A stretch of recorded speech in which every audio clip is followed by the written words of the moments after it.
Chris, I really appreciate the special inside look you're giving me. I'm going to be a NASA insider just by proxy. I have a treat for you today. Ken Miller, who's the battalion chief for Cape Canaveral Spaceport, is going to give us an inside and outside look at all things M113. Which is perfect because I brought my driver's license and I should be able to handle anything they throw at me. Your driver's license won't be good here. What, is there a height requirement or something? Let's go check it out. All right, yes, we're going to go check it out. Maybe I'll drive.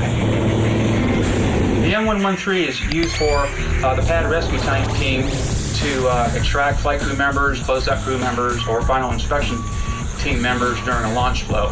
We have 4. We utilize all 4 during launch. Oh, wow. Now, this is a pretty old vehicle, is it? Yes, it was first developed in the 1960s. There was approximately 80,000 of them produced. Wow. How long would it take me if I were going through the course to become proficient in driving something like this? Less than 15 minutes. Hey, oh, they left the keys. This is perfect. I got... perfect. Yeah, we'll get this thing started. Dude. Oh, come on. I can't... Now, typically, we have each flight crew that comes through a launch flow will get driver's training on the M113s, and then each crew member has an opportunity to drive it. Okay, so each astronaut has to be fully cleared to drive the vehicle. Exactly. Okay. Pad team, rescue team will usually enter the M113 when we start the T-minus 9 minutes and counting during a launch, and we'll have 7 people in this hardtop with full gear, and we're also on air. But cool suits too? I mean, no, they're not cool suits. Well, they might be cool in terms of fashion. Fashion. But they're just not cool in terms fashionable of... is still questionable. Yeah. Oh. And they got plenty of liquids to drink to keep them hydrated? Or? We usually hydrate usually a day or 2 prior to we start hydrating. There's 4 different scenarios. They're called modes. Mm-hmm. You have mode 1, mode 2, mode 3, mode 4.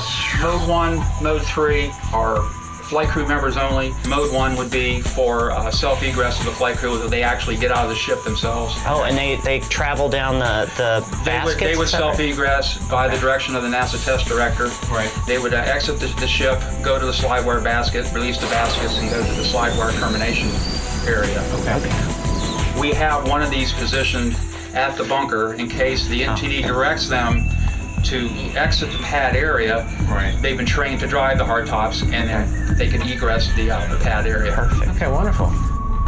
Now, is it usually the commander or the pilot usually in charge of driving this in case of an egress, or is it? For the flight crew themselves? The flight crew, the commander will usually designate someone to do that.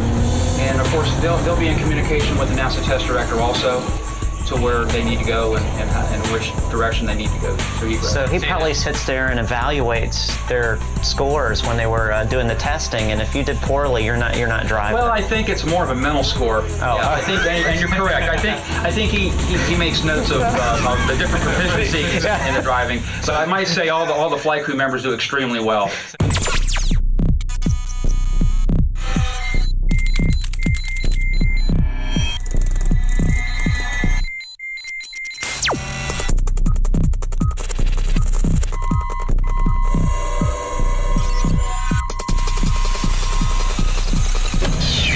You're watching Eddie at the M113. An inside and outside look at all things M113. Whether or not you're driver qualified. Absolutely. Let's roll. Yeah.